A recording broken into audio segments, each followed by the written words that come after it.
Olá, pessoal do 7º ano!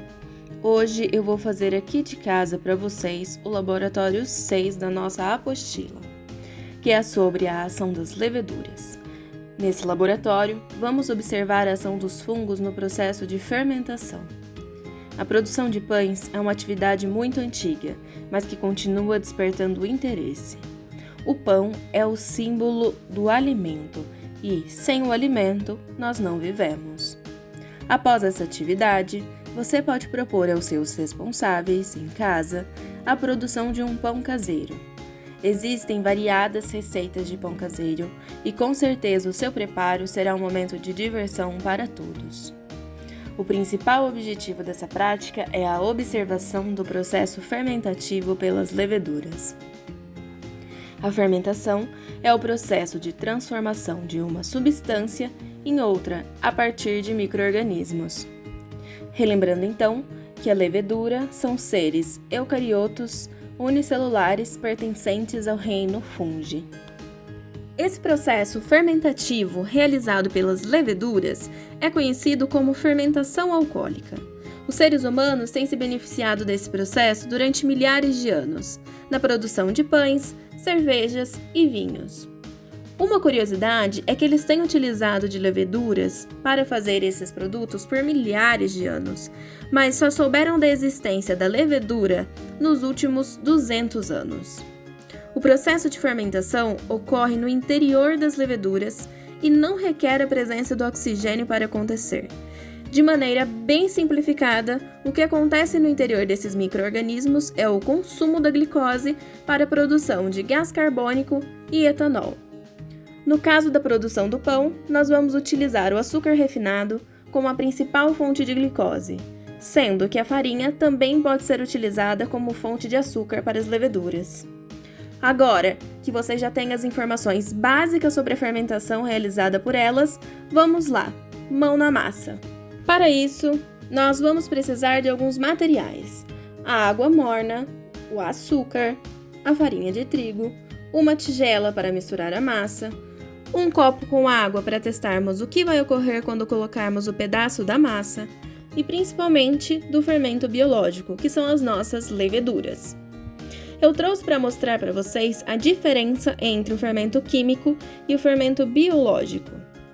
O fermento em pó químico é uma mistura de bicarbonato de potássio com outros sais, que reage e faz com que a massa cresça pela liberação de gases quando a mistura é aquecida. Uma marca muito conhecida é o Pó Royal. Mas o que nos interessa nessa prática é o fermento biológico, que são as leveduras.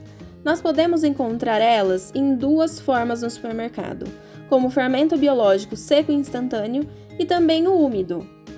O úmido, ele vai precisar ser conservado na geladeira e tem uma durabilidade muito menor, enquanto o seco instantâneo tem uma validade maior. Esse aqui é até 2021. E então, como esse fermento biológico instantâneo seco é produzido? As fases de produção de um fermento biológico comercial podem ser diferentes de um fabricante para outro, mas o princípio é o mesmo. As células das leveduras são cultivadas em ambiente estéril até atingirem aproximadamente 45 toneladas.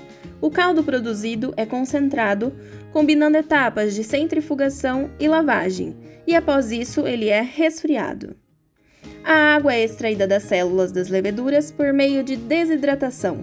Esse processo é conhecido como liofilização e vão permanecer em estado de dormência. O fermento então é apresentado sob a fórmula de grânulos muito pequenos, quase como areia fina e de coloração creme claro. O fermento biológico instantâneo seco foi desenvolvido para dar ao profissional da panificação agilidade na reidratação rápida do micro-organismo. Para uma melhor performance, nós vamos adicionar as leveduras com açúcar e água morna, pois essa temperatura favorece o crescimento das leveduras, estimulando assim a reidratação, crescimento e o processo fermentativo. Nós vamos então homogeneizar essa mistura e deixar agindo por aproximadamente 5 minutinhos.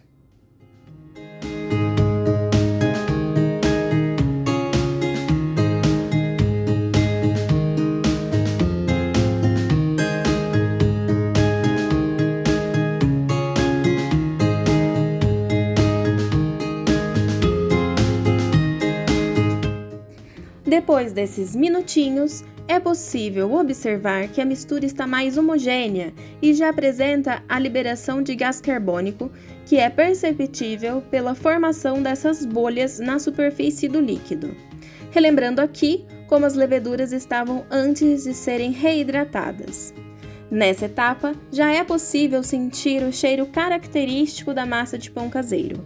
O próximo passo agora é a adição de farinha de trigo até chegarmos a uma consistência firme que desgrude das mãos.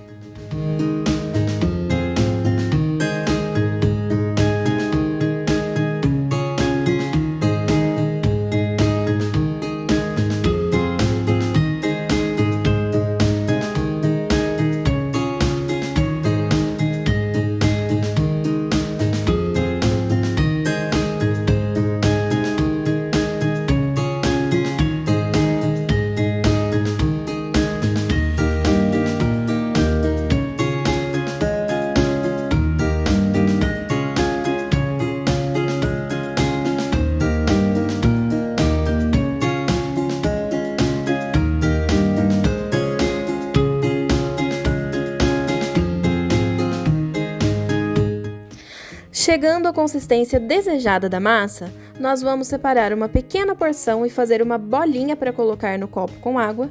E também é possível notar aqui que nesse ponto a massa está bem seca, não gruda mais na mão.